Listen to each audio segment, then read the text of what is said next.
Salut les hérétiques, aujourd'hui j'ai décidé de faire une critique sur l'anime Inutu Asami que j'ai fini récemment. Pour l'histoire, donc c'est Harumi Kazuhito qui est un jeune lycéen féru de littérature qui lit énormément de livres en attendant la sortie du prochain tome de son auteur préféré, Akimaya Shinobu. Malheureusement pour lui, sa vie va prendre fin prématurément suite à un braquage qui va mal tourner dans le bar où il lisait.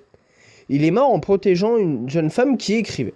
Ne voulant pas mourir sans avoir lu le prochain tome de son auteur favori, il renaît dans le corps d'un chien et il se retrouve dans une animalerie. Ensuite, il fait la connaissance d'une jeune femme qui arrive à comprendre ses pensées et qu'il adopte. Avec le temps, il va se rendre compte que c'est la jeune femme qui l'a protégé dans le bar et qui n'est autre que son auteur favori. Donc, pour les points forts, c'est un anime qui a plein d'humour. Pour une fois, le héros est un chien, ce qui n'est pas courant dans les mangas. Et il y a plein d'allusions à la littérature japonaise. Malheureusement, il y a aussi des points faibles. Cet animé part un peu trop en live, faut aimer ce genre d'animé et il est un peu trop répétitif par moment. Donc maintenant nous allons parler des personnages. Donc il y a Harumi Kazuhito, jeune lycéen qui passe son temps à lire beaucoup de livres. Il aime beaucoup Akimaya Shinobu.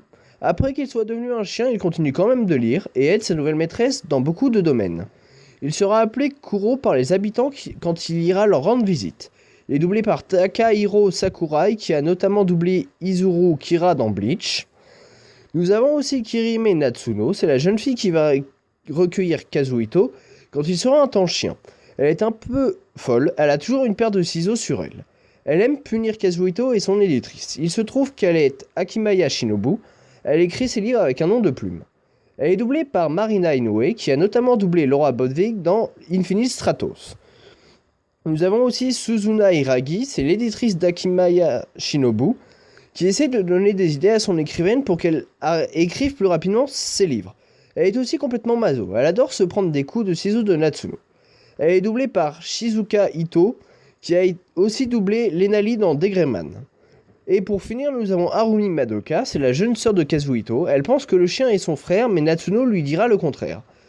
Elle adore préparer des currys avec un couteau haute technologie qui peut se transformer en tronçonneuse, même si elle n'est pas bonne cuisinière. Elle a été doublée par Kana Asumi, qui a aussi doublé Mikoto Kondo dans Campfer. Donc pour la fin, c'est un animé qui parle complètement en live, donc même la fin est très bizarre. Enfin, ça reste quand même drôle. Donc pour la prochaine critique, je pense faire une critique sur l'animé Akamega Kill que j'ai beaucoup apprécié, donc j'aimerais faire une animé sur celui-ci. Sur ce, je vous dis à bientôt dans une prochaine vidéo et abonnez-vous, bande d'hérétiques.